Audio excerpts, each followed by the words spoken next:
is nou vanoggend hierso met my Sardines Challenge. 'n metabolisme kickstart is wat dit genoem word. So ek nou besluit vandag, ek gaan sommer met hierdie Portugese een begin. Dit was nogal duur, hoor, dis hierdie een.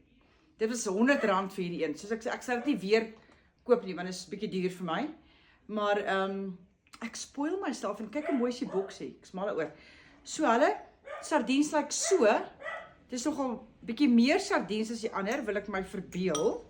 En hy's bietjie ligter. Die kleur is ligter. So ja, ek het nou nooit in my lewe gedink ek gaan 7:30 in die oggend 'n sardiens eet vir ontbyt nie. Gelukkig is ek nogal 'n maklike eter. En hoorie, ek sien in my ander video's, Josie maak vat groot happe.